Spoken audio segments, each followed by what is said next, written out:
Okay, so we're live. Hello, everybody. My name is Debbie Horovich from Social Sparkle and Shine. I am broadcasting to you on Hangouts today from Toronto, Ontario, Canada.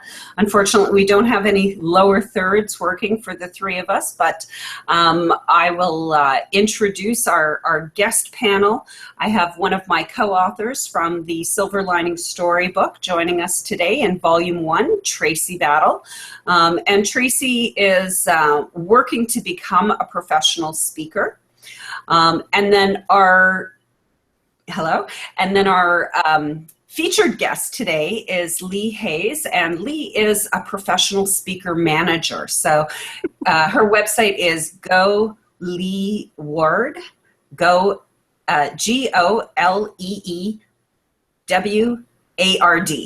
Got it. So like Go Leeward, like the leeward, like the leeward wind. Going right, with the like wind. the leeward wind. At .com. And what I'm so excited to have this opportunity to be speaking with Lee today and to be picking her brain and asking her questions, because she actually represents the person who is my role model, the person who I look to for, what do I want to become like as a professional speaker myself? How do I want to develop my career? I look to my friend, professional author Mike Michalowicz, and Lee is his speaker manager. And so I was really excited to be introduced to Lee. Thank you so much for taking some time to come on to the Hangout today and allow us to, pick your brain about what you do and how the majority of the viewing audience who is, professional speakers in training or aspiring to be or gearing up and getting ready to go pro with their speaking career. How do we get to that point where we're making, $10,000 or $20,000 per speaking engagement, and we're so busy with that part of our business, our speaker business, that we actually need someone like you to help manage the schedule in the business? So thank you, everyone, for tuning in. Thanks, Lee, and also Tracy for being here tonight for this discussion. Welcome, Lee. Well, thank you so much. It's so nice to be here. And so do you have a question you'd like to shoot at me, or where would you like to start? Well, how about, can you start with setting the base for what you do, what it is that you bring to your speakers that makes them want to work with you and hire you versus the other options that exist in the industry that might, people might be a little bit more aware of some of those options. Okay, no, that is a great place to start. So the reason I even discovered this industry, right, was through Mike Michalowicz, because he had worked with speaker bureaus and speaker agencies, and in fact was just coming off of being exclusive with an agency that he'd worked with for 2 years. And I was just having a career change. I knew Mike very well, and he said, this is what I need you to do for me. I need you to change the industry. So a few years ago, he said, here are the problems with agencies. Here are the problems with bureaus. Do me a favor and fix this, and I will work for you, or you work for me. You know what I mean? Yeah. And the problem, the one that he was working with at the moment, was he worked with an agency, right? So it was a smaller agency. They took on speakers that were not necessarily household names, right? Mm-hmm. So Mike was speaking, he was an author, but it's not like he was Ryan Seacrest, right? Right. So he was known in his industry, but not outside of the industry. And but so he worked with a smaller agency, and the agency, he was exclusive with them. And here's the first warning for all of you against exclusivity. When you are exclusive with a particular agent, they own your work, meaning if you get any speaking gigs, whether you get them for yourself or whether they get them for you, they still get a percentage. And what he found with this particular agency, he said, Lee, I've been with them for 6 months. I keep paying them, and they bring me nothing. Mm. So he was bringing them business. And of course, once they know, then they take the client, they move on to the next person. he said there's something really wrong with this.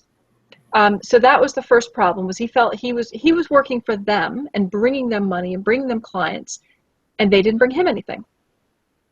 The next thing is bureaus, right? You will have bureaus promise you the world.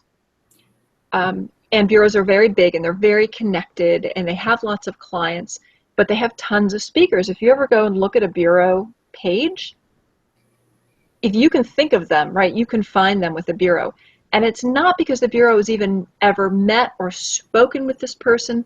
They grab video, and I know because I've watched them do this to my speakers. They will grab video off of YouTube, brand it with their name on it, right? So there'll be a speech. Say you go and you knock it out of the park and you have this great video and it's on YouTube. They'll grab a 3-minute clip. They will brand it with their name and phone number and say, for this speaker, we represent them, call us. And they steal your stuff. And what they're trying to pre-sell you. They pre-sell you, even though you have no agreement with them. That's terrible. Okay. Anyway, so these are the frustrations that Mike's had, that and other speakers that I've worked with have had and have told me about. Not to say when you get to be a big enough speaker, it's not bad, because a bureau might bring you business, great.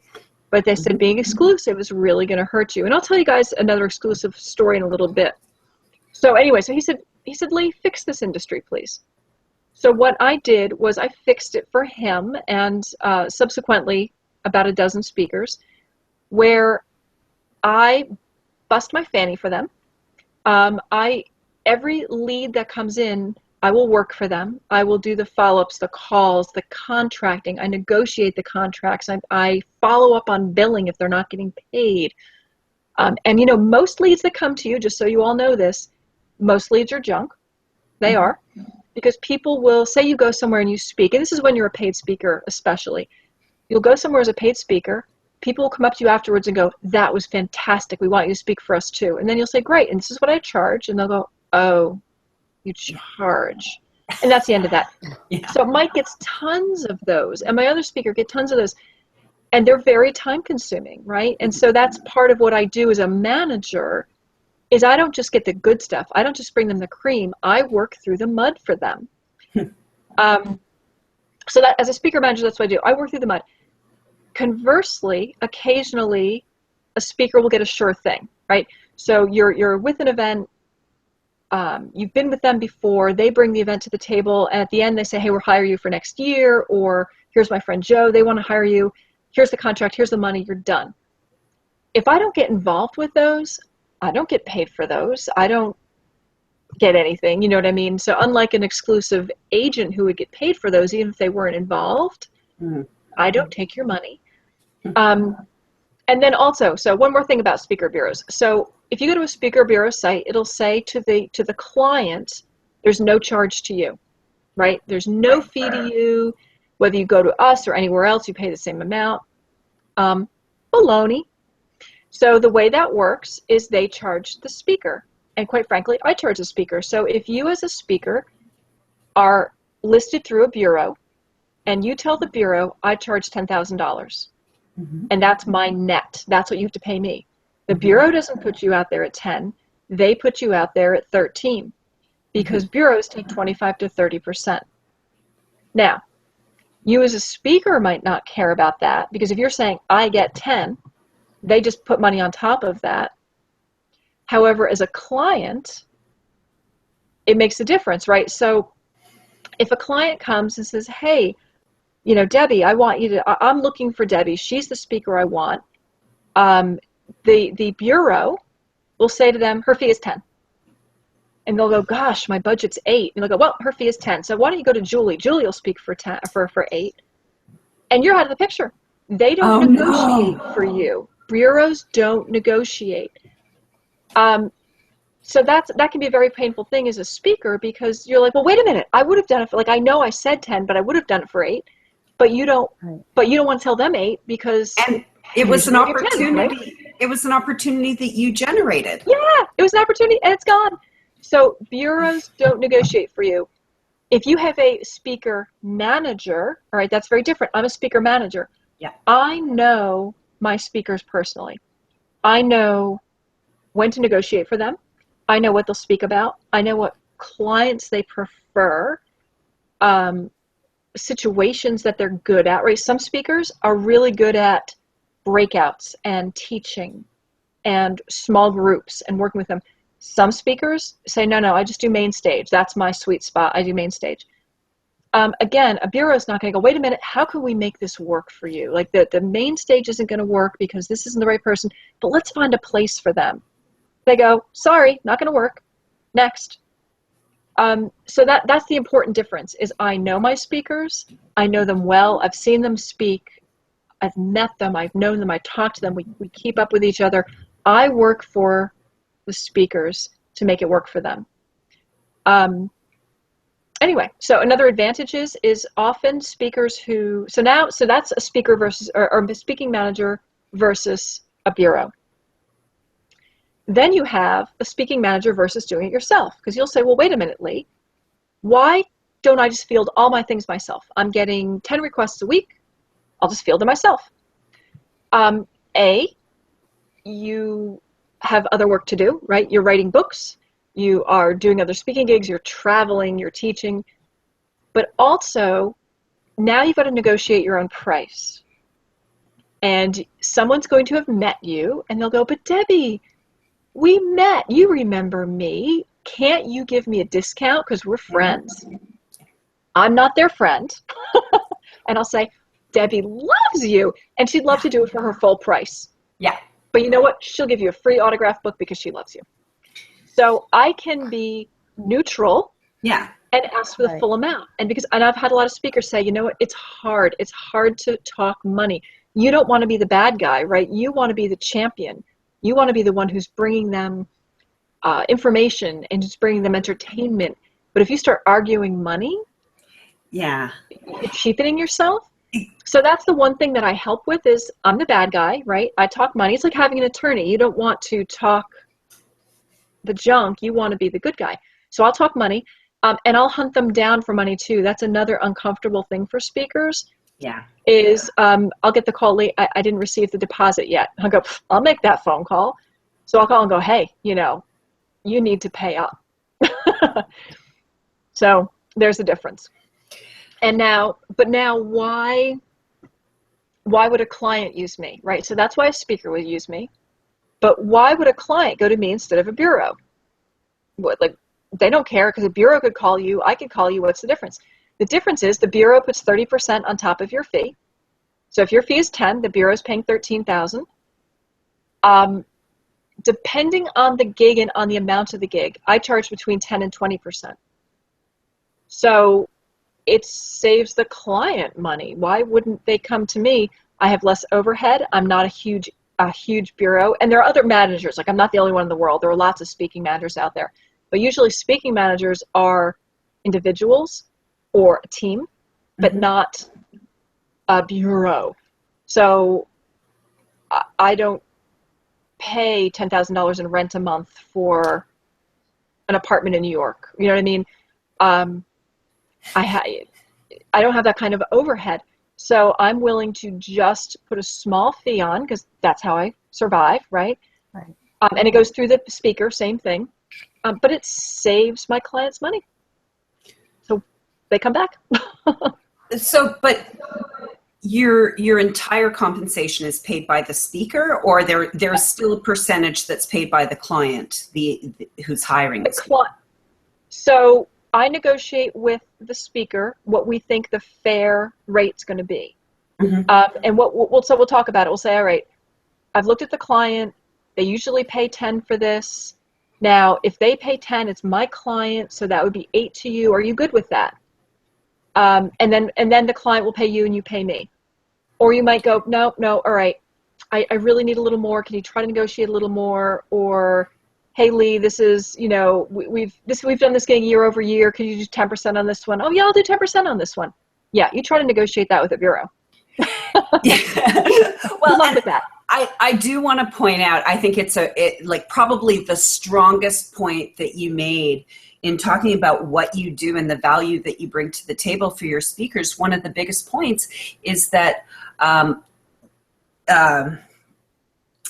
in the negotiating process, having a third party that isn't emotionally connected to the end result Yeah. is a much more powerful negotiating position to take. And therefore, you'll be much more successful as a speaker. You'll have much more fluid relationships, the flow of the contracts from beginning through the fulfillment of the contract and payment of it. Everything goes a little bit easier when you've got someone else dealing with the money for you. And it does position you as more professional. Yes, that's the other key, right? Is that there's psychological. Assistant, right? You have an assistant working for you, you have an agent working for you, it definitely elevates your image. Exactly. You have to be busy enough to need someone like you, but also when you are busy enough to need someone like you, then what it does is it makes the whole speaker part of your business a lot easier.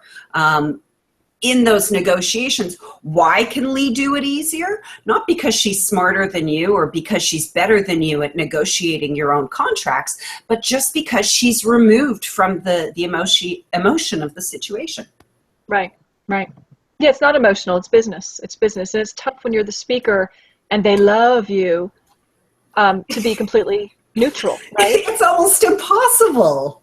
Right. Because it becomes very emotional. Absolutely. It is emotional every single time for me. Right. Especially when we're talking about money. It means so much to me and my accomplishments and what I think of my speaker career and what I've achieved when I'm negotiating that and how it comes out successfully. Good point. Very interesting. Okay, so that was the differences between a bureau, agency, and manager.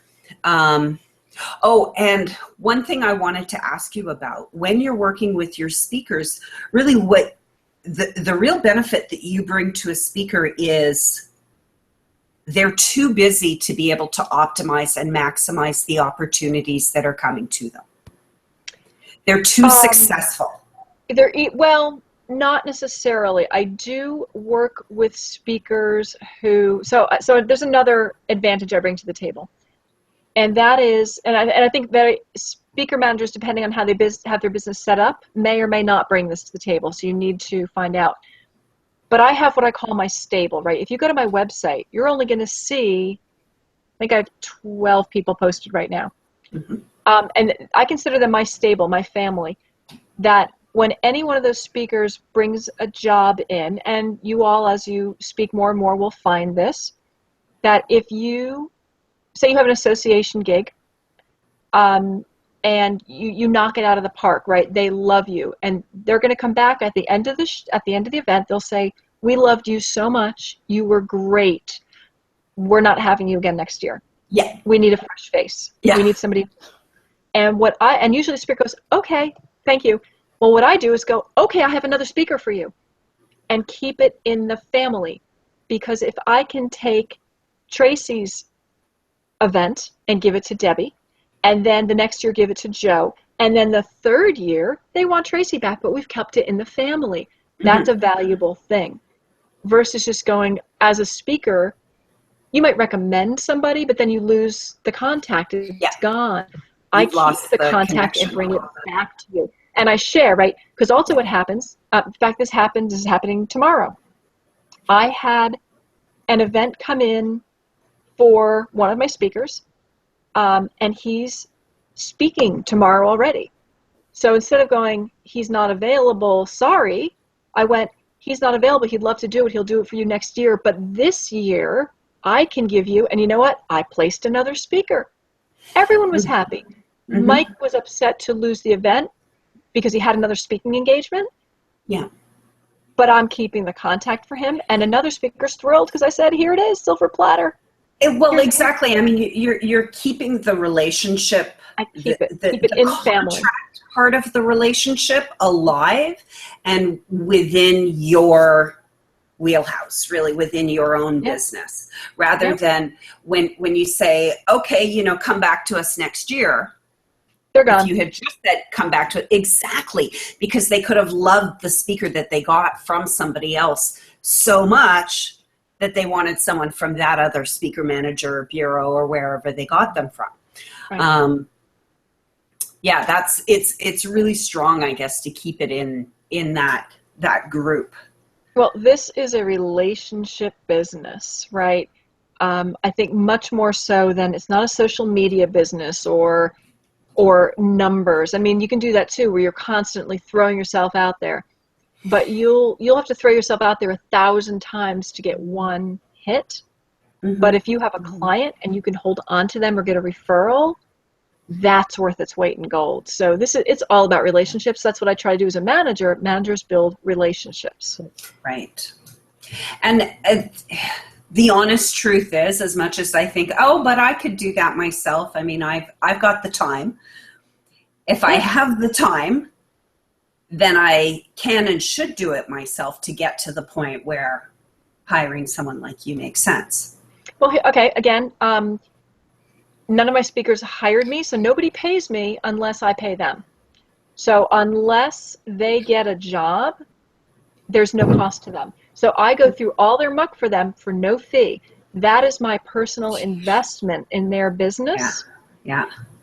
So I invest in them by doing all this work for them, looking for the turnaround.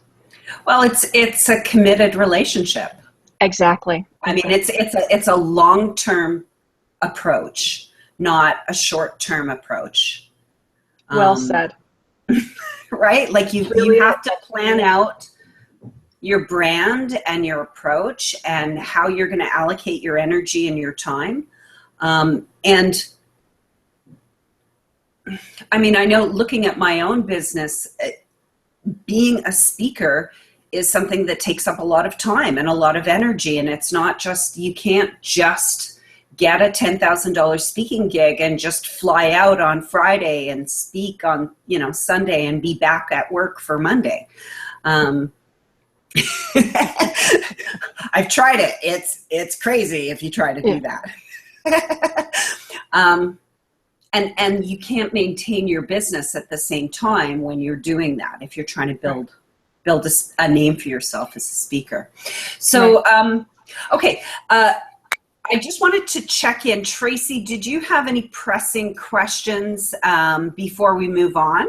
I've got a couple of questions that I wanted to get to ask Lee. So one question I wanted to ask Lee was, is that standard for managers to do it that way, which is do the work, invest in you, or is that just something you do? That's a really good question. I know it's what I do. I've talked to some managers who work on a salary basis for speakers, therefore they're getting paid regardless. Okay. So I think perhaps that is a unique facet that I bring to the industry, is that I'm willing to invest my time in the future. But because you're right, I know several speaking managers who are paid a salary. They're paid a regular amount, whether or not, because they work as a manager / assistant. Okay. And I work a little bit more purely as a manager. I just handle the speaking. I don't handle the little things that go around that.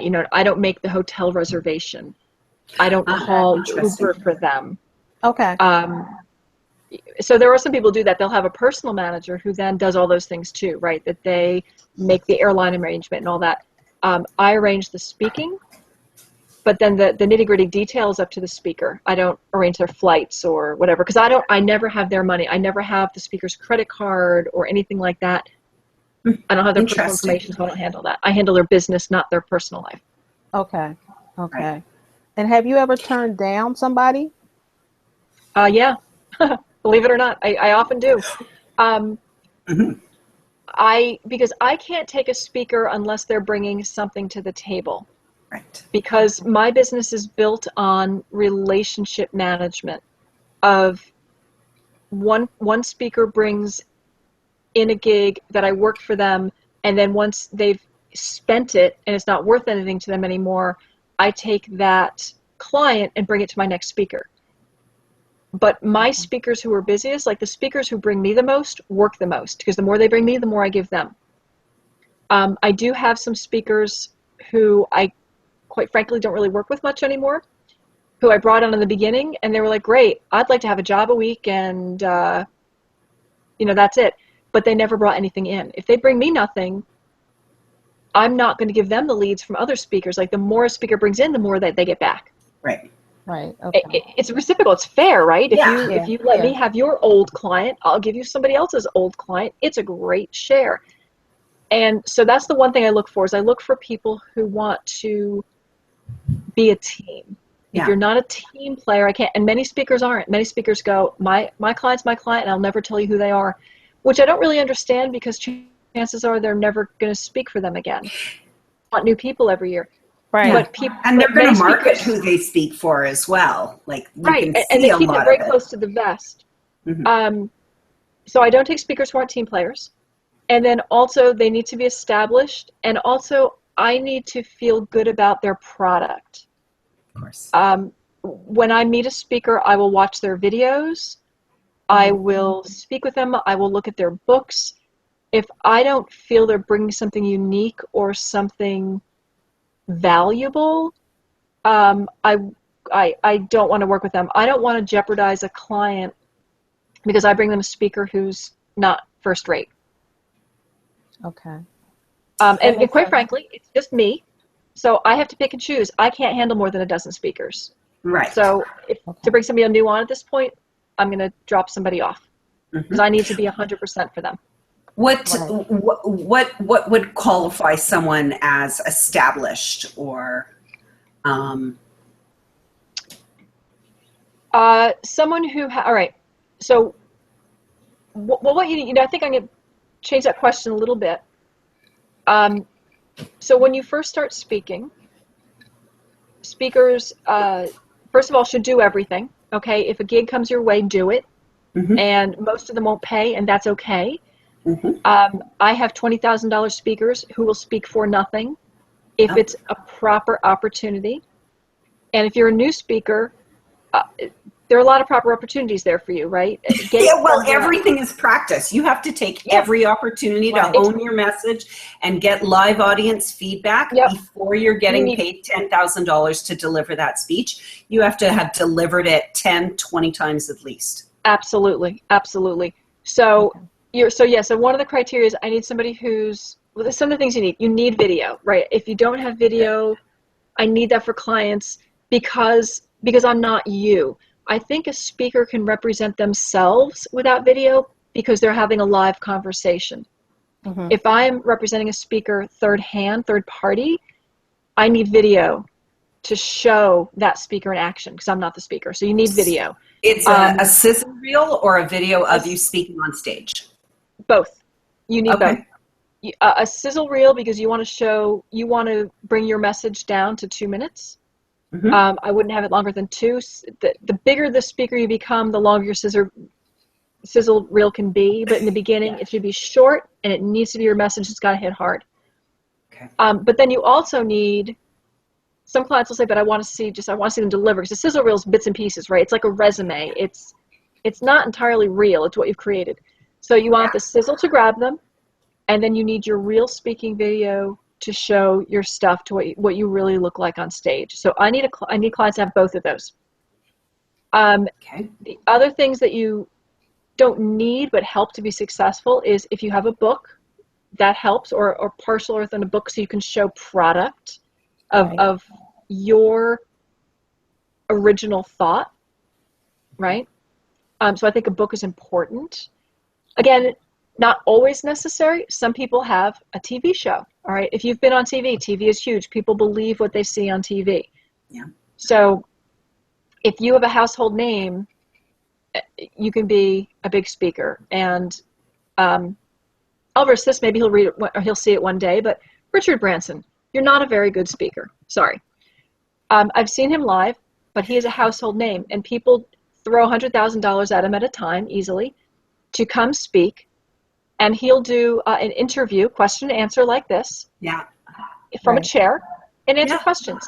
And he has an interesting background and a good story to tell. Therefore, he's a popular speaker. He's not a showman. Like I've seen him speak live, and he sat in a chair with his side to the audience and answered questions. Um, okay, again, because amazing for him. Right. Most You're a most people household can't name, get away with that. Right. no. So for you speakers, right, who are starting out, you can't do that. You can't go and sit in a chair and just talk about your business because people Right. will leave. Nobody cares. Once you're Richard Branson, you can because you're a household name. So there's the difference. You need, if you're not a household name, you need a thing, a product, a shtick, a style. You need to be able to get on stage and wow people. That's how you're going to get your next gig. Not through name recognition. Right. So that's what you need to be a good speaker, right? You need something that when I watch your video, I'll go, wow, they have it, right? That I know that when I show this video to clients, they're going to go, hey, I want that person. They're exciting. They're energetic. They are unique. Appealing. So that's what you need. That's what you need. You need a sizzle. You need speaking reel. You need a thing, a product, an intellectual property, something that is uniquely yours, and you need style. That's what I look for in a speaker. Right. Okay. And getting to that point is sort of like at the point where I am currently, or at the point where Tracy is. To get to that point, how necessary is it to have a website or a speaker page online? And how necessary is it to have an actual speaker one sheet that can be printed out or sent to prospective speakers? Do you know? Okay. One sheet. Great topic. It's important to send, no, but I didn't think of it, and you're right, that's so important. So a one sheet has two important properties. One is you want to send it to your prospective client who's interested in you. The other thing you absolutely need a one sheet for is for the members of the audience, because your next client might be watching you and you want to have your name and contact number in their hand. Yeah. But it can't be an advertisement. So if a client comes to you and says, I want to hear about you, you send them a one sheet, an ad, right? Which is, here I am, I'm great. For your audience, you want a sheet that they feel compelled to take with them. So content.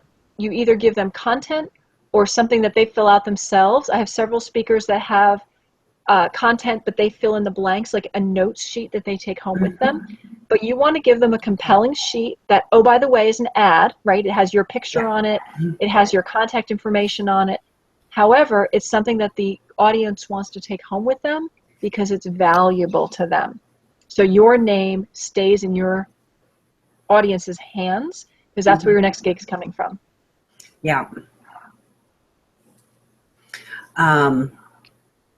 I was at a speaker gig recently where they gave out notepads that were printed with the speaker's information around, kind of like stationery. Okay. So they had his picture and all of his speaker info at the bottom, and then it was just lined paper. And so everyone had like 12 sheets of this printed, lined, branded paper. And I was like, that's really smart. And I think it was the week after I'd come home from Mike's Profit Con last month. And I thought it was really smart that they had notepads on the table at the conference for everyone to take notes at the conference. And then, seeing it a week later, it was printed a little bit more. So I get your point. Could it be sort of like the free PDF? People say give away a lead magnet online to develop your audience. Could it be the same sort of thing as a lead magnet? I think online, I think you have to give away some of your content. So you're bringing value.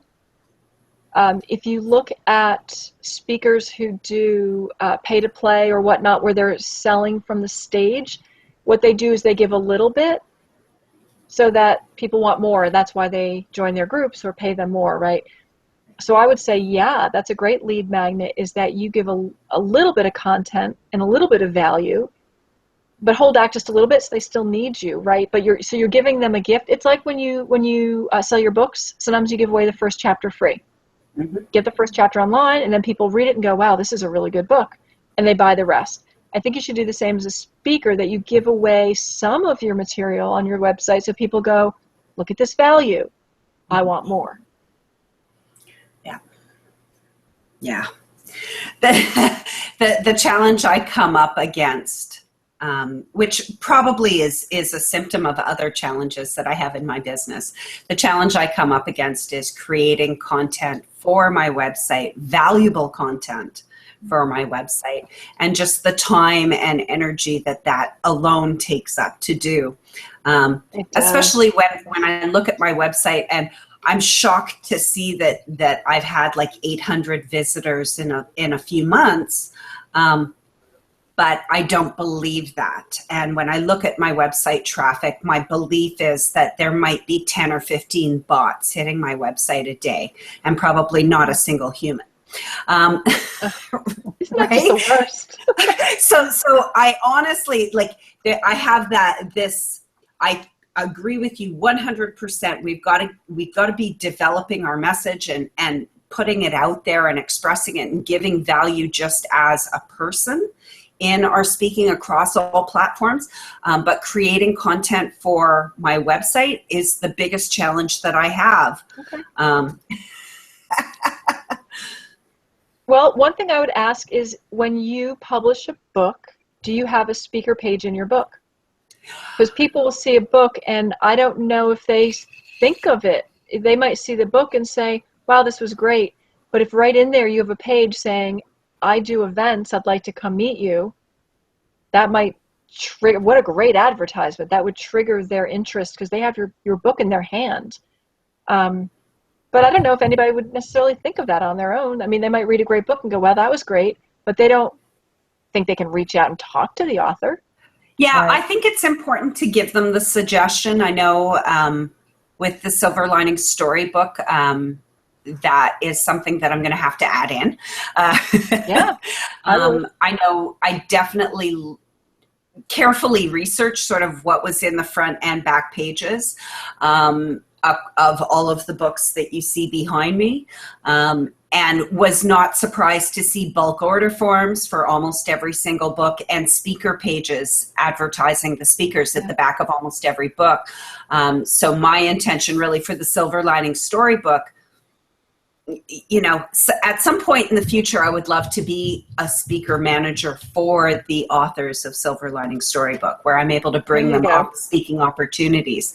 But for now, I have to be content with just trying to demonstrate for the speakers in Silver Lining Storybook how they can promote themselves. And so for me, that's going to be a page on my website that says, here's all of the contributing authors to the Silver Lining Storybook, their headshot, a link to any video of speaking that they've done, a link to their, you know, speaker one sheet, and, you know, a blurb about what their speaker subjects are. Because I looked at your website and looked at, what do you post for your speakers? Yeah, and that's it. Yeah, trolling your website for great content and other speakers, I guess. Okay, so let's.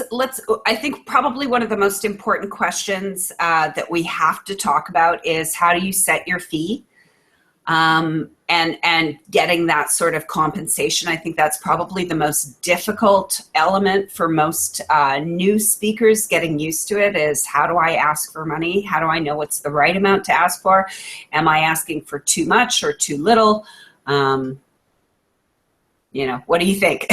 Okay, no, great question. And that's the number 3 reason why I don't take certain speakers, is because speakers will come to me and they'll say, well, I went to a speaker coach and they told me I should get $10,000. Most speakers who come to me are not $10,000 speakers. All right, a $10,000 speaker has people coming to them, right? They've been on the news several times because they're an expert. They have multiple books. They have whatever. Being a $10,000 speaker means you're really bringing unique content to the table that people are seeking you out. Until people are seeking you out, that's not your price. So what should your price be? And I try to remind my speakers of this sometimes, that it depends, because if you, well, we'll start that beautiful number 10 again, right? $10,000 speaker. If your potential client has a $5,000 budget, It doesn't matter what you charge. They have a $5,000 budget. So I think the speakers who make the most money are either A, household names, because they can ask whatever they want, or B, speakers who are willing to meet their clients' needs and move their rate depending on the client. So if you're lucky enough to get a gig with Google, go ahead and ask for 10 because they don't care, they have the money. However, if you are with an association, many associations are not-for-profits, right? Every time you hear not-for-profit, it means they're tight on money, or they're going to pretend they're tight on money. Yeah. So a lot of, because not-for-profit doesn't mean, right? It doesn't mean it doesn't mean they don't have money, or that they're not a business, or that they don't get paid for showing up at work every day. Exactly. That's right. There's a lot of money that goes through not-for-profits. I've done a lot of work for not-for-profits and been paid very well. Yes. So they have money, don't believe them. But they're going to push back. And associations that are membership associations, because they only get so much per year. You know, if you have 100 members, they pay $200 a piece. Like, there's your budget, right? That's all they have. So be cognizant of budgets. Associations might be more like $5,000. Well, it depends. Some are $2,500, some are $7,500. Big associations might be more. But their budget's their budget. And if you ask for more than what they have, you're gone. I have found that because, I've had some speakers that are like, well, Lee, try going in a little higher, and they'll just go, nope, don't have 6,000, had 5, thanks, that's it. So be careful try to find out what they want to spend. I mean, it's not a bad thing when you start a negotiation to say, hey, I want to be sensitive to your budget. What's your budget? Mm-hmm. Okay. And work there, start there. Many times if you do a call for speakers, it'll say right on the page, we pay X, and that's it. So you just have to decide if that's okay for you. There are a whole lot more $500, $1,000, and $2,500 gigs out there than there are $10,000 speaking gigs. Because it's a volume game too, right? If you want to speak a lot, and this is true for any level speaker, it's an economy thing, right? So demand, supply, money. So the more you ask, the fewer gigs you're going to get. So I would, in the beginning, especially in the beginning, if you can get to be a $2,500 speaker, that's a solid place to be as a non-household name. That's a good start. So work for free and everything. Once you get there, now start honing your craft. Now, maybe but you need to have people start coming to you. As you start getting repeat business, people coming to you, then you can push for 5. And then 10's that hurdle. 10, you really need a thing. You have to be unique. You can't be, oh, I'm an author. That's nice. There are a lot of authors out there. Mm-hmm. You need more than just that. Author is a baseline, but it's not everything. It's a baseline. Yeah. So those are prices. I would tend to agree. I mean, I think in my experience, I've done I'd say, less than a handful of paid speaking engagements.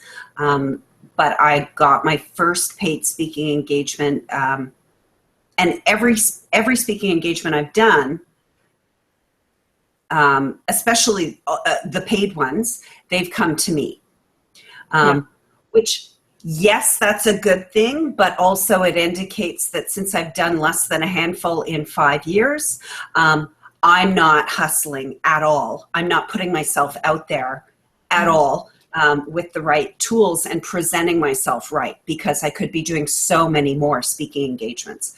But the first one came to me out of a free, I did a free presentation for the University of Toronto, and one of the graduates within that class, she went on to get a job for a brand new ad agency that was opening. And when they were looking for pro speakers to come do their agency opening, she said, oh, I know someone who can talk about social media.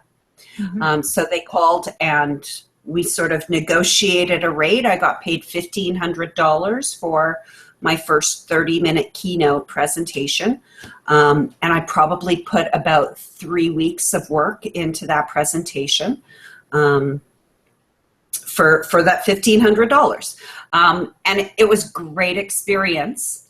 The most valuable thing that I did was get video, my entire presentation on videotape. And it's funny because for some reason I waited to post it to YouTube for a couple of months.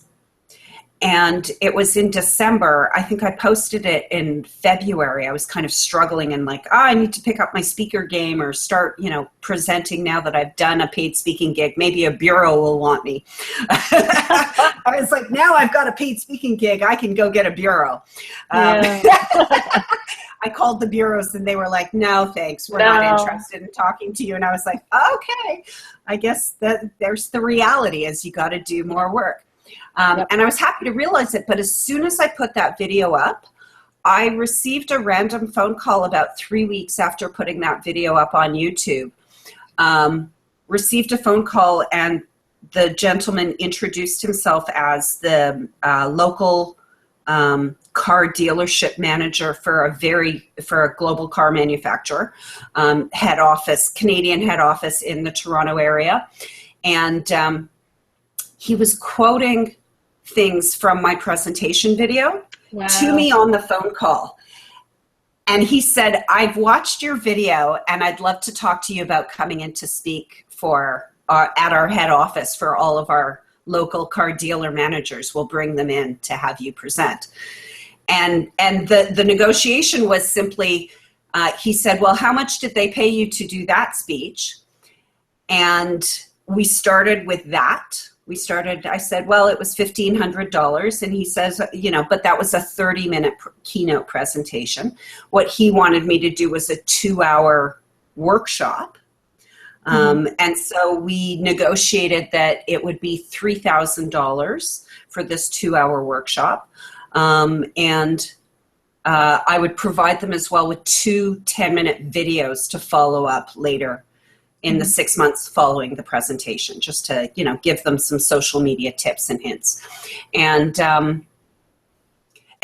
like it went from there. What I've taken on as, I don't know, my way of approaching a negotiation is that in my heart, I really want to succeed at speaking for this client and presenting something to their audience that their audience is going to love that client for hiring me. Mm-hmm. And I don't care how much I get paid or if I get paid. If they have a budget and we're negotiating, I tell them, like I say, I really, really want to speak for you. I'm so grateful that you called me and that we're having this discussion. What is your budget? And, if you tell me what your budget is, I'm going to tell you everything that I can do within that budget. And then we'll both be happy, like if that's acceptable to you, then we'll work fine. And it seems to work well for me, like just to, be honest and just ask them. Because like you said, Lee, it really is all over the place. Some people have money, some people don't have money. Some people have already spent the money on the big name speakers and they're just getting down to filling up the presentation. Their whole budget's gone. And they're asking you, and it's not an insult, it's an opportunity. Right. And remember to also, for anyone who's in this industry who wants to get into speaking, that there's other compensation besides a speaking fee. So like you mentioned, you got video, very valuable. If there is a press conference, you want entrance to the press conference. Some places who have no money for a fee will buy your books, and you can negotiate a number of books to speak, right? So you might have, like a car dealership, and they'll say, we have 30 people coming. And you'll say, okay, I'll only charge X amount, or you don't have any money to spend on a fee. I totally understand. As long as you buy a book for each person, then you don't have to pay me any fee. So they're hearing, you don't have to pay me. And they're getting twice the value. But it's good for you to get your book sold too, right? So, and it's more valuable for them as the host of the event to have their audience walking away with something tangible and permanent from the speaker that they've hired. Right. But it brings you value too, because it might be a large audience. I have a speaker who recently got, good speaker, got 0 fee, but they bought 1,000 books. Yeah. It's worth it. It's worth it. Yeah. I actually want to try taking the Silver Lining Storybook and doing bulk sales with a bonus that if you buy a certain number of books, I'll come and speak at your event. Sure. Like just putting myself out there in different ways, packaging it up in different ways. I think that's a great approach. Well, and like I've said, I've learned so much from Mike over the years. When I just saw him a few weeks ago, I guess I was reminded or remembered that at one point when he was first launching, I think it with the Toilet Paper Entrepreneur, he had told me that he put copies of his books in Barnes and Noble, like, 5 or 10 books on the shelf. Yep.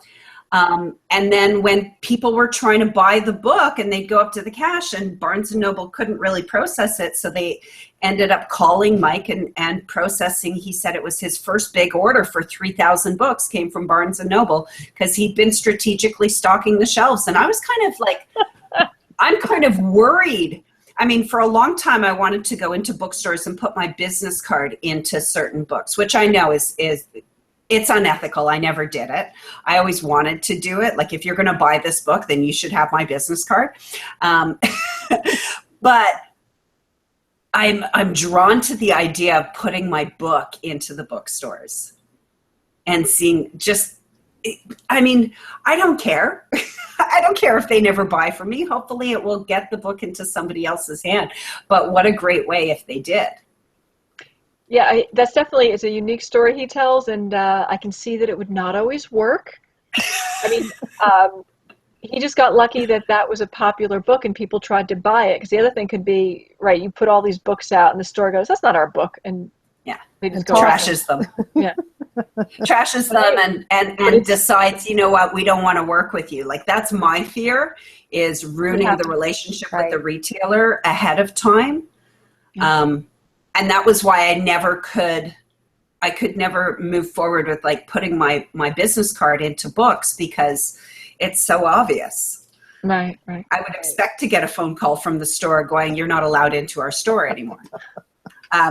Because really I'm piggybacking on their retail space and their retail investments, which is kind of, I don't think it's illegal, but I can't imagine I would enjoy it if I were a retailer. Right. Right. So, but, adding to the retail inventory. It was a unique idea. I think about it too. At the same time, the store probably would not be pleased because they can't process any money for that book, right? Because it's not in their system, and so someone is leaving the bookstore without buying a book, which they had intended to do. Walking into the store, they were a prospective customer of that store, and now they've left either with a book or without a book, but they haven't bought from that store. Yeah, I don't know. I think the timing may have been right for him to do that at the time. Maybe that's my thought about it. The universe as well. Yes, absolutely. Yeah. I leave my book in a lot of little free libraries. Okay. So I get it out there and I give away lots of copies. I love to see people. They're like, wow, you're going to give me a copy of your book? Are you sure? I'm like, yeah, for sure. I want to have more people reading it. Okay, so what else do we need to cover? What do you think we need to cover before we finish off the conversation? Lee or Tracy? You had mentioned at one point you want to talk about travel fees. That's just one other thing to think about when you're negotiating fees, is negotiating travel. And again, in the beginning, you can say, right, great pitch. I don't charge a fee as long as you buy a book for each attendee and cover my travel and accommodation. Great place to start. once you've become a more prolific speaker, this is just my suggestion, because I used to do all separate T&A for speakers where, they'd figure out their flight and their Uber and their hotel and their food. Flat fee, go flat fee. And maybe even when you're starting out, it's just easier. And also you don't have to wait for the reimbursement. So you say, look, I charge, to Cleveland, Ohio, it's $750. That's what it costs for T&A for one night. Here's my invoice. Just when you're busier, that is easier. But consider it as a negotiation point that, again, if it's not a fee, sometimes like universities, whatever, they can pay travel fee. So if you charge a flat fee, you can make sure that your time is covered a little bit too, right? So it's not just the Uber ride, it's your time in the Uber. Things like that. Oh, okay. So as a new speaker, somebody that's starting out, I hear what you're saying is, get practice. A lot of time, even though content, I know what I want to say. Have you ever had somebody get like stuck on their content? Somebody that you thought was going to be like a really good speaker and they kind of got stuck? Stuck on content. I haven't run across that, because speakers who've come to me, usually they have their content down. What they don't have necessarily is their style down yet. I think that the content's a prerequisite. You should practice in front of a mirror till you're comfortable with your content. Write more, create more. You really have to have your message locked in. So I would work on that first. Once your message is locked, then go for style. What's my thing? Okay. Yeah. And it's all practice speaking, right? Practice. Everyone can be a better speaker. The best speakers can be better speakers. Yeah, I think the value of speaking for free just as a practice presentation to get feedback from a live audience is underrated, perhaps. You need to practice. Again, people who come and say they're $10,000 speakers, it's like, if you've not been in front of 100 audiences, you're not that smooth, you're not that good. Unless you're an actor, actors might get out there and be a little smoother. Right. But even they perform and practice, right? So, but first nail the content. You have to live your message, right? It has to be uniquely yours, and you have to know it inside out, backwards, forwards. I think that's super important, because if you miss on content, you lose your credibility. Right. Okay. Because I just happened to go somewhere this past week, and the speaker, he did all of his speaking from, like, he was literally reading his content. And at a certain point, I started thinking, like, to myself, I was thinking, like, do you really know what you want to say? Like, I understand, but I think some stuff, glancing at the paper and, read, that's one thing, but he was literally reading from the paper, and it kind of put me off a little bit. So when you're reading from the paper, you're not a speaker. You are a professor. You're teaching something, but you're not speaking. I think part of speaking is living what you're saying and presenting it. Mm-hmm. I think, a good person to emulate is a preacher in a church, right? They have the book there. Right. They know that book inside out, and now they're presenting it. They seldom read it, right? Okay. Preachers are performers. Yes, they are. The good ones are performers. The good ones are performers, yes. Okay. Absolutely. I would also say myself as, someone who leads by action, and I'm not afraid to screw up, or to take risks. When I see someone who is at that stage in their speaker career, and they might not even have it in their head to progress any further than speaking off of a piece of paper. But when I see someone at that stage, I just see it as, well, we all have to start somewhere. I know my first speaking presentation in front of a group, I was shaking so badly, and the piece of paper that I was holding was shaking and vibrating, rattling. But you know, at least I had some passion for the content that I was presenting, and that was, you know, it was my very first time speaking in front of a group of people. And that was nerve-wracking enough just for me to get through, even though I felt like I knew what I wanted to say. Right. Sometimes you have to separate the activities. One is a mental activity of presenting your ideas and your beliefs. And the other is the physical presentation of being up on stage and being the person with all the eyes on them. Mm-hmm. Right. Right. The two very different sort of like functions and tracks that you have to follow down, both to become a professional speaker. So Lee, as a newbie, going up to someone and presenting myself as a speaker, do I go up to somebody and say I'm a speaker, or an organization? Like, how do I approach someone? You know? Yeah. Start with organizations. Maybe start with like chambers of commerce or other groups like that who are other businesses, and you can say, look, I have, you know, this book, I have this content, and I'd like to share with my peers. And I think that's a good place to start, is sharing with peers, and always get opportunities to speak, right? So even webinars like this or question answer, I think this is a good opportunity that if you have material, go ahead and start doing your own webinars, do your own podcast. I mean, that's a great way to practice, because you can visualize the audience being behind, you know, the dot at the top of your screen. Right. Very interesting. So I think that's a great place to start. And then once you are comfortable with that, because you're in front of an audience, you know your content. Again, you're speaking to your peers, right? So now do maybe a webinar for somebody else. Like, you notice somebody else does a podcast, say, I'll do your podcast. And chambers of commerce and associations and things like that. That's a great place to start. Okay.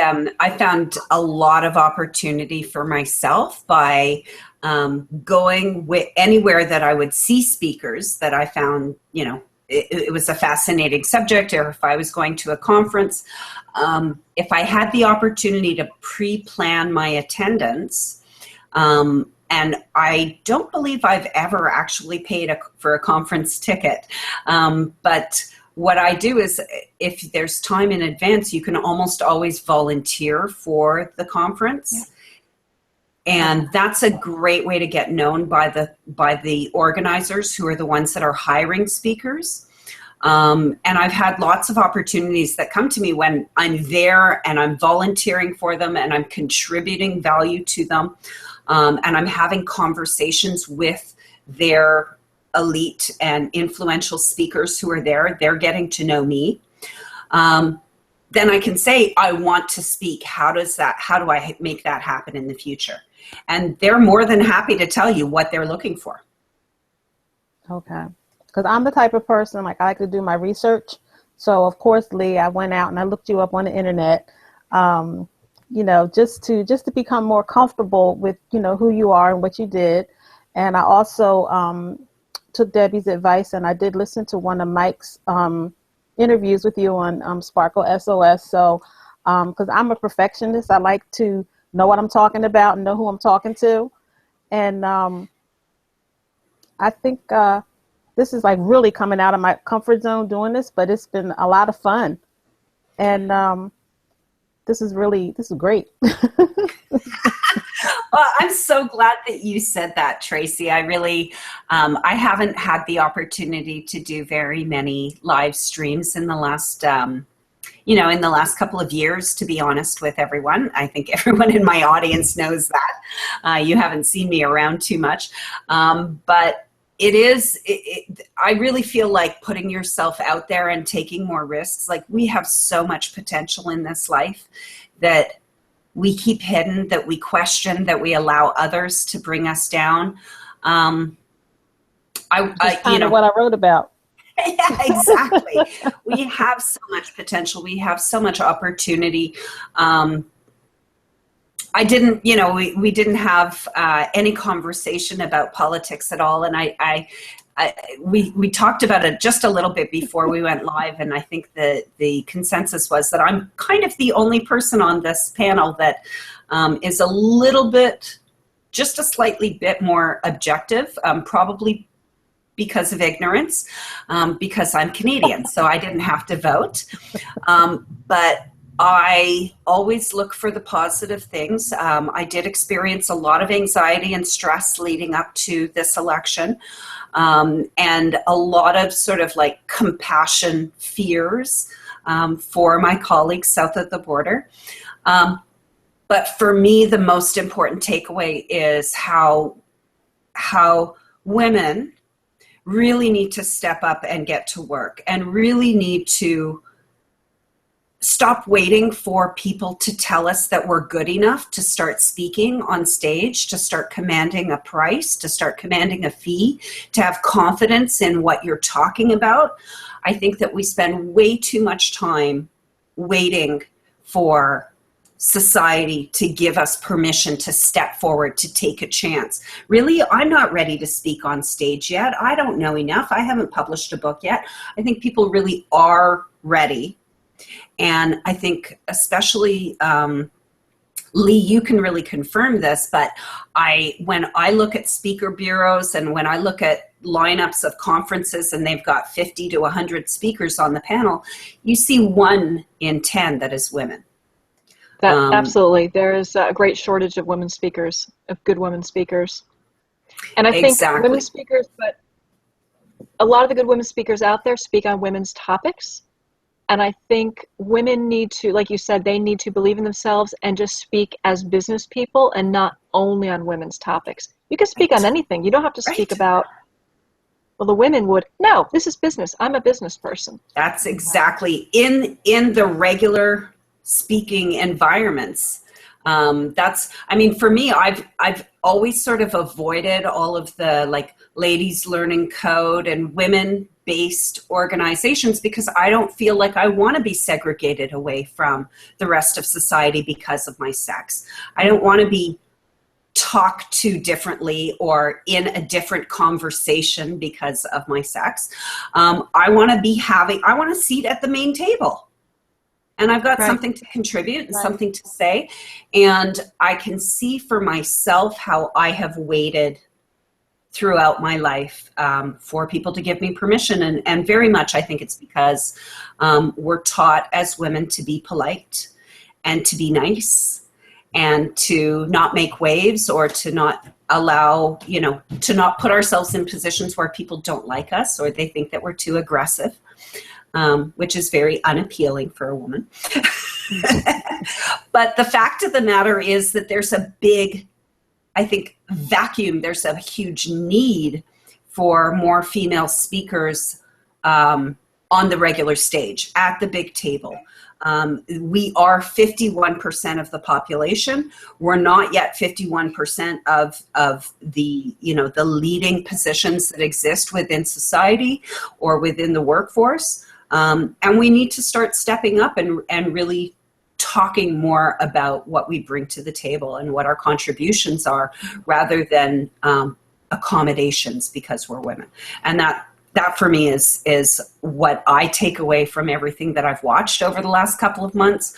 I am very disappointed that the United States does not have the first female president because I think that would have been just such a landmark thing alone on principle, on precedent that I would have felt the same way about it as I did when Barack Obama was elected in. I thought that was just the most incredible thing for the United States to break down that barrier and to move forward. But it really highlights the amount of work that we have to do. And I think that we've seen that. I just think that we as women, we need to respect other women. And I think right now we don't. I don't think we do. I think that's a really good point, Tracy. I think I can agree that we need to have more compassion, more understanding for women. So thank you everyone for watching the conversation this evening. It's been lovely, Lee, having you here as our guest. Thank you so much for, taking the time, but also opening up the vault and really having this, no holds barred conversation with us. It's extremely helpful. Some things that I was unsure of, now I know exactly what I need to do and just, get it done. And that way, something like having a new speaker one sheet about what I'm talking about now and what's current, there's no reason for me to continue delaying other than my own ego or insecurities, and that's fear of success holding me back. So thank you so much for joining us. Well, thank you for having me. It was really a great experience. Thank you. And yeah, awesome. Sorry about that, Tracy. I'm trying to follow with the camera.